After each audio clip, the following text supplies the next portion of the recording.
এক জায়গায় বসে কোরআনুল কারীম তিলাওয়াত করতেছেন। এখন আপনার আশেপাশে অনেক মানুষ পড়তে পড়তে সেজদার আয়াত চলে আসছে। আপনি এই সেজদার আয়াত এমন ভাবে তেলাওয়াত করুন যেটা শুধুমাত্র আপনি একাই শোনেন, অন্য কেউ না শুনে। সাধারণত আমরা রমজান মাস আসলে একটু বেশি কোরআন তেলাওয়াত করে থাকি। কেউ ১ খতম, কেউ ২ খতম, কেউ ৩ খতম, কেউ ৫ কিংবা ১০ খতম পর্যন্ত পড়ে থাকি। কোরআনুল কারীমের মধ্যে এমন কিছু আয়াত আছে যে আয়াতগুলো পাঠ করলে আমাদের উপর সেজদা ওয়াজিব হয়। এমন আয়াত ১৪টি।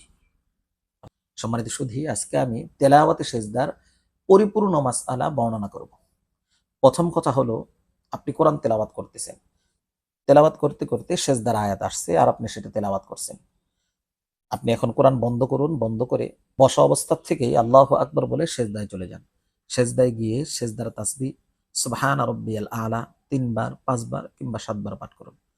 তারপর আল্লাহু আকবার বলে বসে কোরআনুল কারীম খুলে তেলাওয়াত করা শুরু করে দিন। এটা হলো তেলাওয়াতে সেজদা আদায়ের সবথেকে উত্তম পদ্ধতি, সবথেকে সহজ পদ্ধতি, পড়ার সাথে সাথে আদায় করে দেওয়া। দ্বিতীয় পদ্ধতি হলো, আপনি তেলাওয়াতে সেজদা যখন পড়েছেন তখন আদায় করেননি, বরং একসাথে ১ খতম পড়ে আদায় করবেন এই নিয়ত করেছেন। এখন আপনি আদায় কিভাবে করবেন? আপনি প্রথমে সোজা হয়ে দাঁড়াবেন, দাঁড়িয়ে আল্লাহু আকবার বলে সরাসরি সেজদায় চলে যাবেন। এখানে হাত উঠানোর প্রয়োজন নেই, নিয়ত করারও প্রয়োজন নেই, বরং আল্লাহু আকবার বলে সরাসরি সেজদায় চলে যাবেন। সেখানে গিয়ে সেজদার তাসবিহ ৩ বার, ৫ বার বা ৭ বার পাঠ করবেন। পরে আল্লাহু আকবার বলে বসবেন। ২ সেকেন্ড বা ৩ সেকেন্ড, প্রথম সেজদা আদায় হয়ে গেল।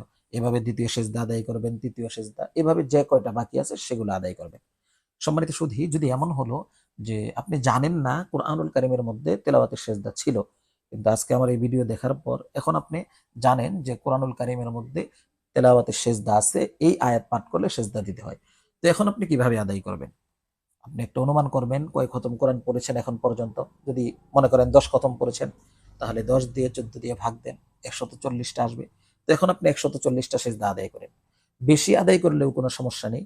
আর যদি কম হয়ে যায়, ইনশাআল্লাহ আল্লাহ পাক রব্বুল আলামিন মাফ করে দিবেন।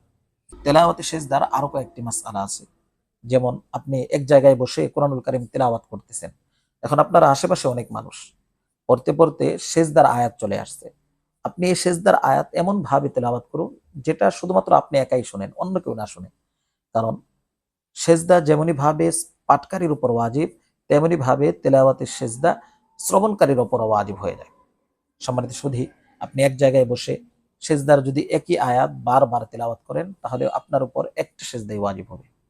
তো আল্লাহ পাক রব্বুল আলামিন আমাদেরকে তেলাওয়াতের সেজদা ভালোভাবে আদায় করার তৌফিক দান করুন। আমিন। আসসালামু আলাইকুম ওয়া রাহমাতুল্লাহি ওয়া বারাকাতুহু।